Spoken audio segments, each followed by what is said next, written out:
दंडवत प्रणाम. तर आपण आजच्या या व्हिडिओमध्ये बघणार आहोत की पवित्रेसाठी सुपारी कशा प्रकारे विणली जाते.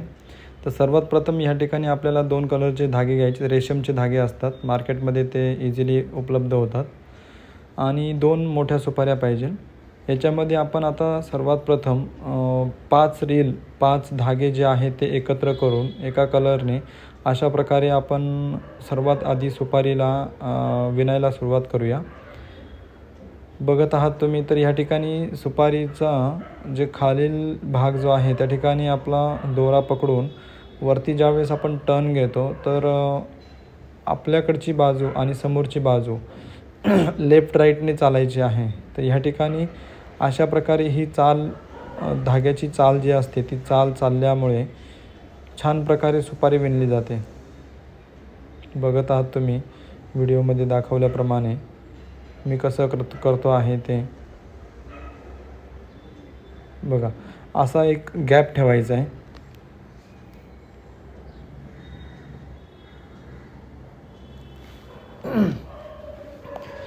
हा गॅप कशासाठी ठेवला आहे तर आपण जो दुसरा कलर आहे त्या कलरमध्ये आपण तो गॅप कवर करणार आहोत.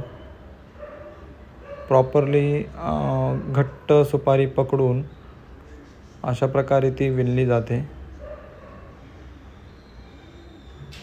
बघा, खालून पण कशी छान दिसते.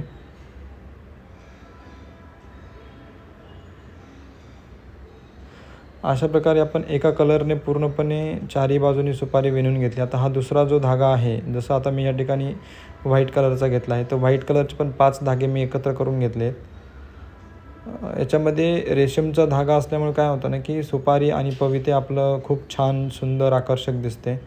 अशा प्रकारे जो रिकामा भाग होता तो भाग पण आपण अशा प्रकारे कवर करू शकतो आणि सुंदर असं पवतं सुपारी विणली जाते. आता सुपारी भरपूर सारे कमेंट्स आलेत मला आणि DM पण आलेत की सुपारी विणल्यानंतर बांधायची कशी.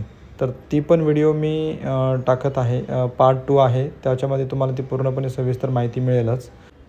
तर यूट्यूबवरती आपल्या चॅनलचं नाव आहे दीपक NSK ह्या नावाने चॅनल आहे. तर चॅनलला तुम्ही सबस्क्राईब करा, बेल बटनला आयकॉन करा, जेणेकरून तुम्हाला पुढील व्हिडिओचे नोटिफिकेशन येतील.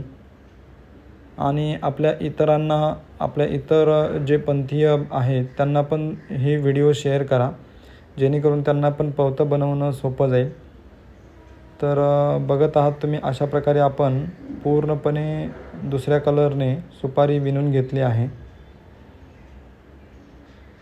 आणि सुपारी विणून झाल्यानंतर आपल्याला ती घट्ट कशी करायची हे पण मी तुम्हाला सांगतो. याच्यामध्ये यासाठी आपल्याला फेविक्विकचा वापर करावा लागेल. तर ही सुपारी विणून झाली. आता खालच्या बाजूला ज्या ठिकाणी धागा येतो त्या ठिकाणी तो घट्ट पकडून फेविक्विक आपल्याला याच्यावरती टाकावं लागणार, जेणेकरून ते धागे सुटणार नाही आणि आपल्याला सुपारी नारळाला बांधायला सोपी जाईल. अशा प्रकारे फेविक्विक टाका. वरच्या बाजूलाही फेविक्विक टाका, थोडंसं टाका. अशा पद्धतीने आपण सुपारी विणलेली आहे. तर चला भेटूया पुढच्या व्हिडिओमध्ये. दंडवत प्रणाम.